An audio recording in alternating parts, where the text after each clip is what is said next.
మార్పు కోసం త్యాగాలు. చివరిగా మార్పు కోసం త్యాగాలు. మరి ఒకరోజు రాహుల్ ఒక పాత గ్రంథాలయంలోకి వెళ్ళాడు. అక్కడ ఒక వృద్ధుడు, గురువు లాంటి వ్యక్తి అతన్ని చూసి మాట్లాడాడు. బాబు, మనసు మార్చడానికి త్యాగం చేయాలి. చూడు, సిద్ధార్థుడు అనే రాజకుమారుడు తన రాజ్యాన్ని, సంపదలను, కుటుంబాన్ని వదిలిపెట్టాడు. ఎందుకంటే అతను జీవిత దుఃఖాలను చూసి శాంతిని వెతికాడు. అలా బుద్ధుడిగా మారాడు. రాహుల్ ఆశ్చర్యపోయాడు అని ఒకటి అద్భుతం. ఇది మనది కూడా అదే బాట. వాస్తవానికి భిక్షాటన అనేటటువంటిది బుద్ధుడు చేశాడు, దత్తాత్రేయ స్వామి చేశాడు.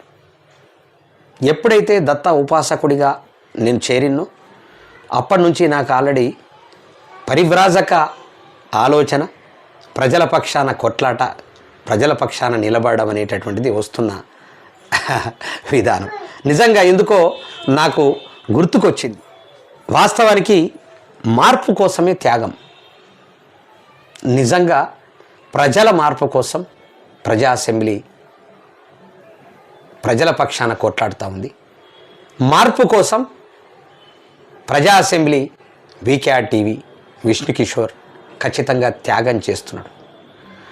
ఆ త్యాగాన్ని గుర్తించి మీరందరూ కూడా తప్పకుండా వీకేఆర్ టీవీ, ప్రజా అసెంబ్లీని మీ భుజస్కంధాల మీద మోస్తూ ప్రజల్లోకి తీసుకుపోవలసినటువంటి బాధ్యత మీ అందరి మీద ఉన్నది. దయచేసి మీరందరూ ఖచ్చితంగా మార్పు కోసం త్యాగం చేస్తున్న వీకేఆర్, విష్ణు కిషోర్కు మీ అందరి సపోర్టు ఎల్లప్పుడూ ఉండాలని, దానికి మీరు చేయవలసింది కూర్చున్న దగ్గర ఒక లైక్ కొట్టి, ఒక షేర్ చేసి, తప్పకుండా సబ్స్క్రైబ్ చేసి ప్రజల పక్షాన నిలబడే విధంగా ప్రజా అసెంబ్లీని ప్రజలోకి తీసుకుపోతారని తెలియజేస్తూ